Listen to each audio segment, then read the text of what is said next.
With the first weekend in the books for Path of Exile 2's early access launch, hundreds of thousands of people are eagerly consuming the game, and even more are on the fence about whether or not they should get in on early access. In this video today, I want to discuss my first impressions of the game after having played the hell out of it the last few days. To give you a sense of whether or not this video is for you, the subjects I'll be hitting are: is there enough content for you?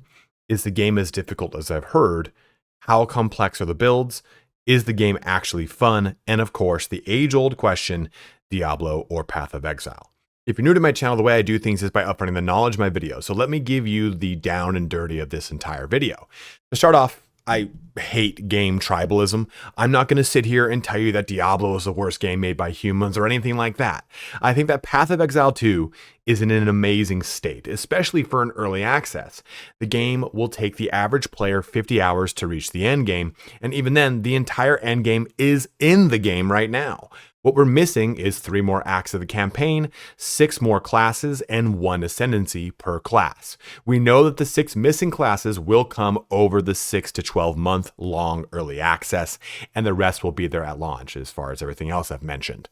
I haven't had this much fun though in an ARPG in ages, and I loved Diablo 4 and Last Epoch's launches. It's entirely fresh, but also shockingly familiar at the same time. The WASD movement and combat system are similar to how you play Rising, but it just works for this genre in a beautiful way. From the visuals, the character design, the build complexity, the skill diversity, everything is exactly what I would want out of what is arguably my favorite genre of video game. Grinding Gears crushed it, especially considering the game isn't even out. Is it worth the $30 to jump in now? Honestly, yes. It's $30, and that $30 is converted to the game's MTX currency, or microtransaction currency, so you can buy additional stash tabs. But outside of that, the MTX is purely cosmetic. You'll find tons to engross yourself in, but the most important thing about ARPGs is the cyclical nature of their gameplay loop. You're going to come back and play, and in doing that in early access is rewarding because you'll be able to come back with more monsters, more bosses, more classes, whatever it is having been added to the game in between those 2 points. Lastly, let's hit the Diablo discussion.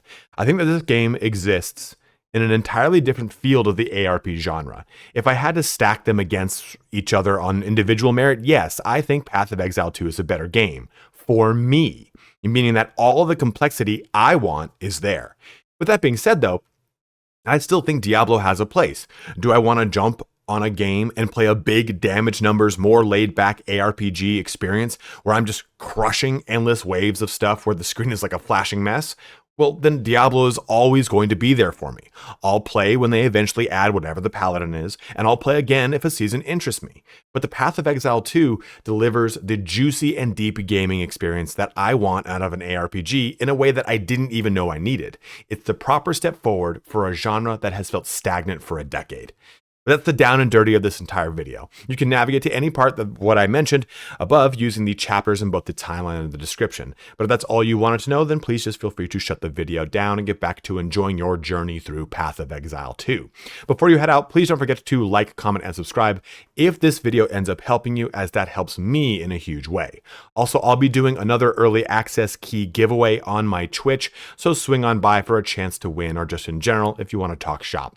I stream every Tuesday, Thursday, and Saturday at 10 a.m. Pacific Standard Time. Let's get started on my first impressions of Path of Exile 2. So to start us off, let's go into the question of, is there enough content for you? Now, I did a whole video on this talking about what your first 25 hours are going to look like in Path of Exile 2, and then further on from there. And what's important to really remember about this is an early access, but what's important to remember about it is it's actually a very complete early access. They've said that, hey, you know what, we're going to pivot our focus on things as early access starts, and we're going to get a sense for what our new priorities are coming into this. It's going to be very reactive, very dynamic. And like I've said before, we have 6 character classes to take advantage of and 2 ascendancies per character class. We're going to get 6 more classes: the Druid, the Shadow, the Duelist, the Templar, the Huntress, and I don't know the other, a Marauder. So that's 6 more classes, and then every single class is going to get an additional ascendancy. So you're going to have 12 total classes with 3 total ascendancies at launch. In addition to that, too, What's already in the game is very robust. We have 3 acts to take advantage of, and once you complete the 3rd act, you'll repeat the previous 3 acts on a harder difficulty before jumping into the end game. They said they wanted to focus on the end game so that you can actually experience it in the early access, and they can shape and change it if they need to prior to launch. They said they'll get the campaign out on launch. They said it's like 80-90% done. So you can go from level 1 to 100 in this early access and feel feature complete with all the things that are going to be there on launch, or at least some shadow of them, right? Like, yeah, you're not going to be able to Templar, but you can at least play through the Templar's passive skills if you so wish. So there's going to be the way to kind of tap into what already or what will be in the game. And what they've said too, with the current number of monsters, of bosses, and of maps that exist in the game, they're looking to double that amount by the end of early access. And it already is a disgusting amount. So the question of whether or not there is enough content for you is easily answerable, because the game has everything you're pretty much going to experience at launch, minus a different, or I guess more classes and a different story, because we have not completed the story. Got to the halfway point and we can't go any further, right? So there is tons to dive into, and honestly, with how long it's going to take you to go from level 1 to 65, and 65 is the jumping off point for the end game, they said that's roughly going to take you 50 hours. So there's plenty to dive in on, and there's plenty across all the characters and all the ascendancies and all of the build diversity. But with that, though, comes the conversation of difficulty. So that asks the question, is the game as difficult as I've heard? And the game is difficult. It's straight up hard. I think that I'm going to use Diablo as a juxtaposition, or at least a counterpoint for this, because I think it's the one that the most people have played ARPG wise, or they at least have heard of it. The difficulty for this game is much slower paced, and I think a lot of people jumping into this game with that fast, frenetic expectation of Diablo are kind of getting the brakes put on them very hard and fast. Me personally, I was like, I guess we're going slower in this game. Melee is a lot harder. It's very punishing. If you want to jump into this game as a first-time ARPG player, I'd recommend like the Ranger. The Ranger's super fun, really good, and very strong. Or any other the range classes, they thrive over the melee classes because it's just that much harder of an experience. Now, I talked about the WASD movement. In this game, you can choose to do a conventional point and click style of movement like you do for other action RPGs, or you can use WASD to move on your keyboard. If you've played V Rising, the hit survival game that I love the tits off of, then you know exactly how this is going to play. Your mouse is going to be doing all of the movement, all of the pointing and the directional stuff, while you're using WASD to move around. If you're playing with a controller, it will actually action. That's not what I meant to say. It will go fluidly, because the controller is going to be a lot of fun to play, especially if you're playing a mercenary where it feels like a twin stick shooter game. That's exactly like the word straight up from the devs' mouths. And the game is hard, but I think it's also very rewarding in its difficulty. You're going to have boss fights and experiences that are on par with a Dark Souls or Elden Ring style of experience, where you are trying to nail down the telegraph. What are their actual attack patterns? How do they do things? What are their cues? And going from Act 1 to Act 2, I dealt with the boss and I probably died, I want to say 7 or 8 times. And I made some minor adjustments. Hey, this boss is doing a lot of cold damage, a very, very cold damage forward in its notes. I've switched over to some cold resistance, and that allowed me to get a little bit more leeway with a lot of the damage that was coming my way. And then from there, I was able to kind of shift how I approached the fight, trying to listen to those vocal cues that the game does deliver to me, or look at the telegraphs on the ground, all the things that I know and love as a Soulsborne fanatic. I'm a huge fan of those games. So if you like the action ARPG genre, and you do like Soulsborne games like Elden Ring, Dark Souls, Bloodborne, and what have you, you're really going to love this combination. It really goes well together. But if you want an experience that is a little more casual and it is a lot easier, I'm not going to lie to you, it might not be the game for you. I think that it's definitely approachable though. Like I don't think the difficulty barrier is so high that you're just going to jump in and go, Jesus Christ, I can't do anything about this. You're going to struggle on bosses for sure. I've hit some bosses where I'm like, okay, I gotta put the sticks down and come back to this a little bit later. And then I was able to kind of beat it again, which is again that Dark Souls experience. But I do think that there are a lot of daunting systems in this game, such as build complexity, which I'm going to go to in the next section. But I think overall, it is difficult. You can approach it though. You will win, and you can also just party up with people if you're struggling. Oh, you know what? I'll join a guild. I'll just yell into global, get some help, and people will jump on, and they'll come and help you out. I think that ultimately that the difficulty is rewarding, and of course it's like one of those things where like the destination isn't the goal; it's the journey type of thing. Like, you know, like it's written on like a postcard somewhere. But ultimately, again, I appreciate and really enjoy the difficulty, and I think that if you're looking for a slower pace game, it's going to really fit the style that you want in an ARPG. So pivoting, let's talk about build complexity.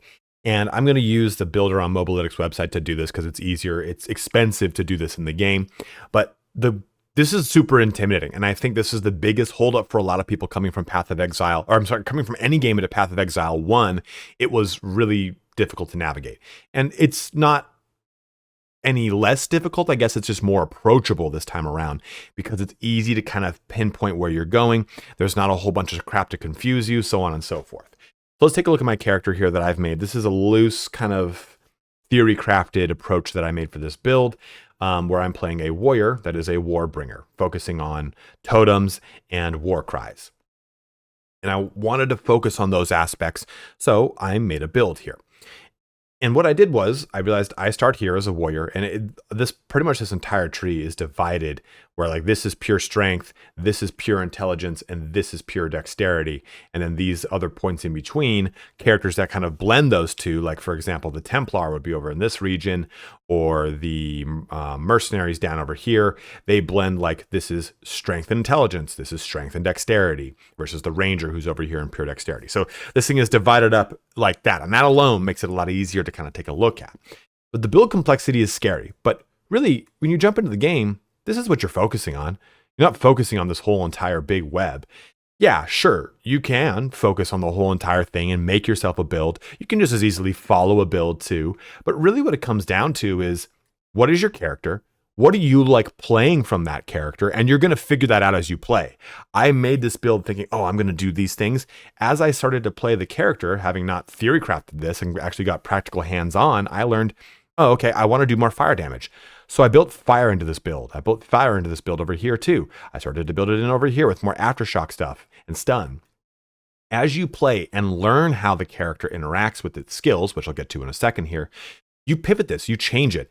It is not set in stone. You pay gold to respec everything. With that being said, it is currently very expensive to do it with large swaths of gold, but there are ways to approach that as you get to the mid and late game. Of course, you'll have more gold at your disposal. And the build complexity is, again, it's not that scary because these nodes are clustered together, very easy to understand. Okay, this over here says increase fire damage. Well, all this is fire damage related. This over here, physical damage is extra fire damage. Same thing across the rest of these nodes in some way, shape, or form. Okay, this is increased one-hand damage. Okay, same thing over here. This over here is for war cries. Well, I know that the rest of this will be war cry related.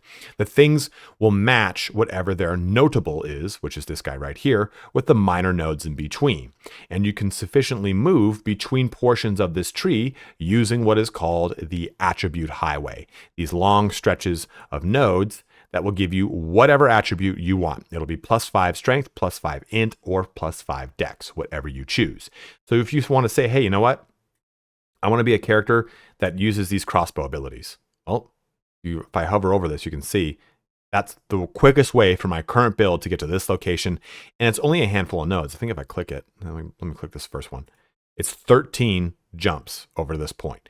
So it's quick to kind of get a sense for this. And once you really get your hands on it, it's way less daunting than it looks. I think when I first looked at this, I was like, what the hell am I going to do with this shit? But once I actually got in the game, I was like, oh, it's not that bad, especially because I'm only approaching it from a very small window at first. And as I expand out, I really kind of learn what the direction I'm going. So for example, too, I know I want to go with totems.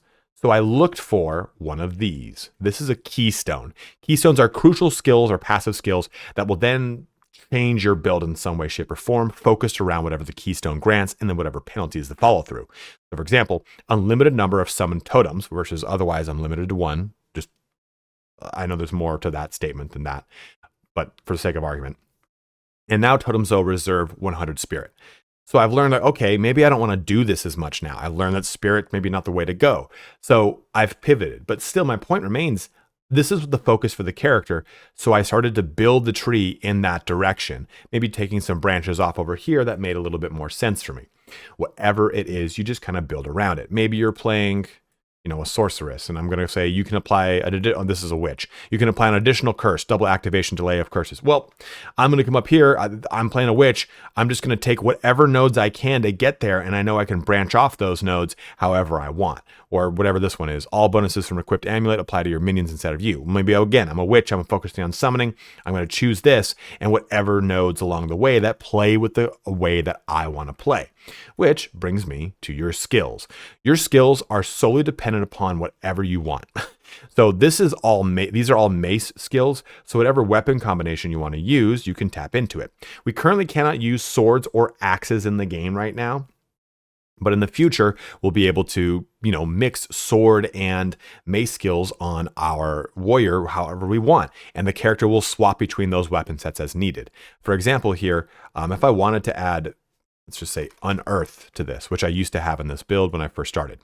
That is a spell that's from the occult section. It's not related to maces at all. You can put it into your build. There's nothing stopping you from doing so. So you can have whatever skills you want as long as you get the prerequisites for it. In this case, I don't think there's any prereqs, but it's going to be level related. It's going to be stat related. And then that's it. You go ahead and pop it. Oh, and weapon specialization related. Once you get all three of those satisfied, you add whatever you want. So do you want to be a warrior that uses a bunch of frost magic? Then you definitely can do that. Do you want to be a ranger that summons up skeletons? You can do that.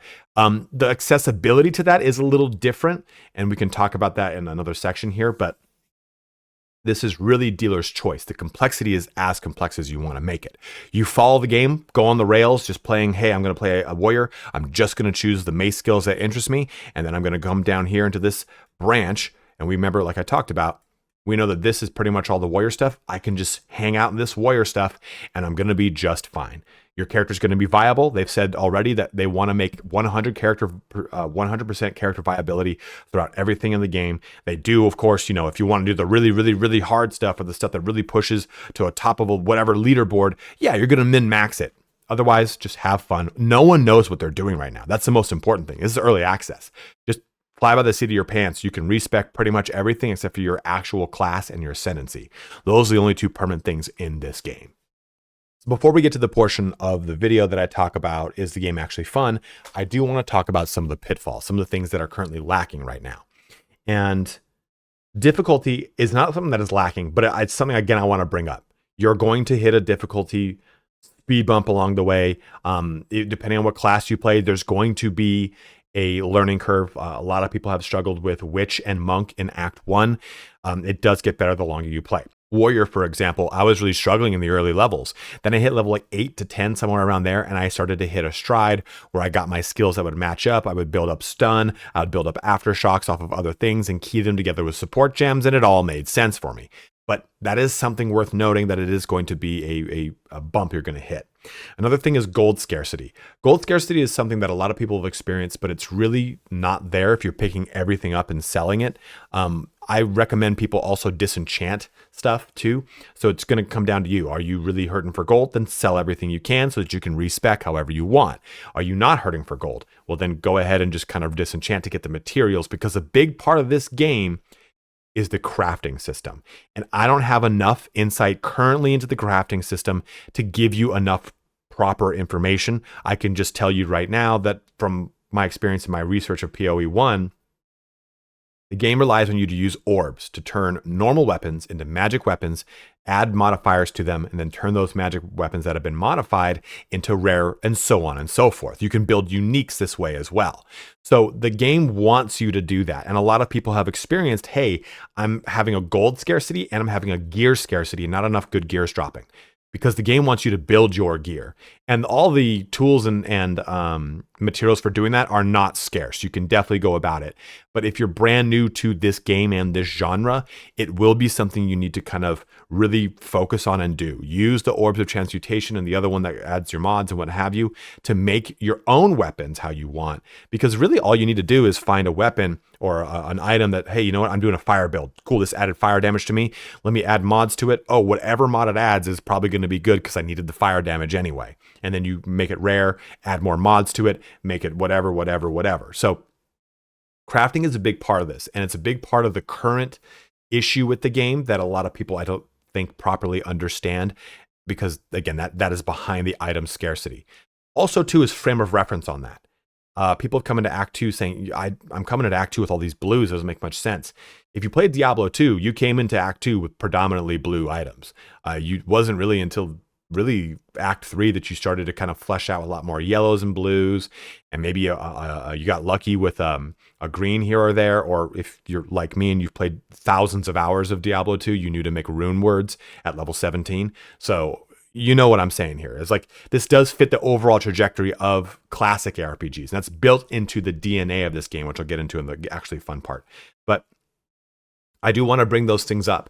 And also, to the cost to respec is a big, not down arrow, that's not what I want to say. It is a big hang up for people, because respecking is challenging, and there's also weapon sets, and you can kind of put passive skills in different weapon sets. I have a whole video on it. It's a super convoluted system, but right now at the beginning of the game, where a lot of people are, they're hitting these road bumps, and it's roadblocks, and it's cheating their fun of it. And I just want to be transparent about those things, because you might hit them.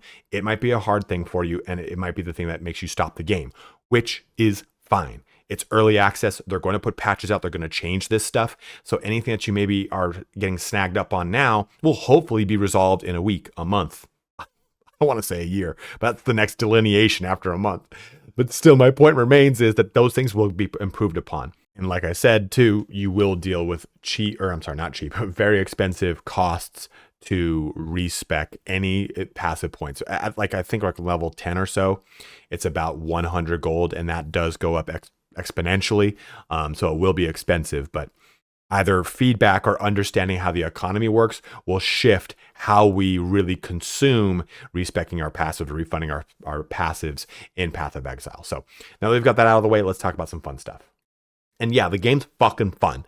I have not had this much fun in an ARPG, like I said, in a long time. I played Path of Exile, or nope, this is Path of Exile. I've played Last Epoch in its early access. I played it at launch. I played Diablo 4. I came back to Diablo 4 for its DLC. I've played Diablo 3, 2, Titan Quest, Grim Dawn, Van Helsing. I love ARPGs. But this game just really sets an amazing pace. I really enjoy jumping into it. I'm excited to play. I'm excited to play new characters. And maybe it's because it's a shiny new thing, right? I'm not gonna beat off on your bush, or whatever the saying is. I know what I said. But it's a really fun game to jump into, because I enjoy the weight of how the game feels. I'm playing a warrior. I like how the character shifts around. I like the synergy with different skills. That's a big thing, right? Like, I, as a warrior, am building up stun, and then I have abilities that capitalize on things that have a heavy buildup. I have an ability called Aftershock, so I can trigger that with things that create earthquakes. There's a lot more gooey kind of fun synergy, and to use a corporate word, in between all these individual skills that makes it so fun to jump into and also discover. I think because there's no prevalent build guides right now, for me personally, it's way more enjoyable to just kind of, I don't really know what this does. Well, I'm just going to take it. The game's permanence is so low, right? You can swap in and out every skill, every support gem, everything. So I might as well just test it out. I know that early access doesn't carry over into the main game. They've said that early access is going to have its own server where all the early access characters exist after launch, but they can't interact with anything outside of just those early access characters. So none of it really matters, right? Play with it, break it, enjoy yourself. Don't listen to whatever the fucking internet tells you. Just enjoy however you want to do it. That's the most important thing about enjoying this early access. I think if you're jumping into this expecting to be on the rails from a max roll, or a Woody Joe, or a Rax, or a Mr. Llama build, or anything like that, it might be a little disappointing, because so much of us are learning it right now. We're trying to build those builds out for people. And most importantly, too, they're probably going to be a little wrong, or they're going to change very drastically very quickly.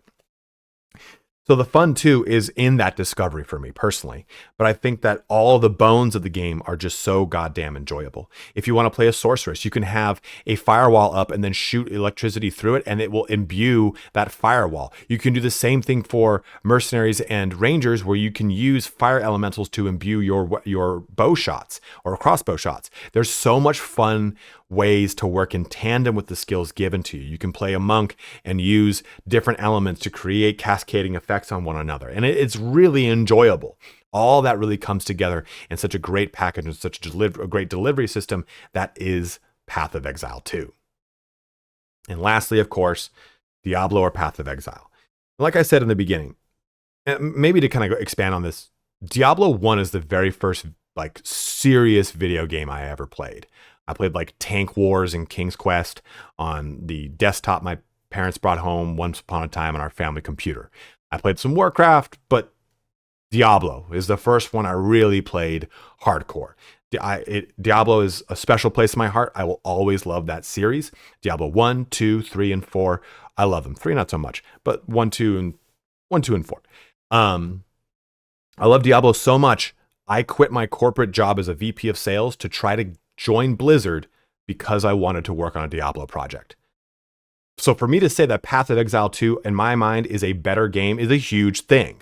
But I also think, like I said before, I hate tribalism. I do not think that any one game is any better than another game in a sphere of or a genre of games where they all can kind of coexist, right? Like maybe like, some games are pretty terrible, but my point remains here that you can like Diablo and like Path of Exile and also want to play them on their own respective merits and their own respective game philosophy. Like I said before, Diablo, I don't want to say it's brain dead because that's not what I'm going for, but Diablo 4 is a lot more casual. It's so much easier, especially if you've played the last DLC. They trimmed away so much fat from that game, and the end game is actually robust and has a lot going for it. So you can plug tons of hours into it, and it's relatively quick and easy to do. A little bit more frantic. You're pressing buttons quicker. There's a lot going on the screen. So those things do exist, but I can jump on for 30 minutes, an hour, whatever it is, and actually accomplish a good chunk of stuff.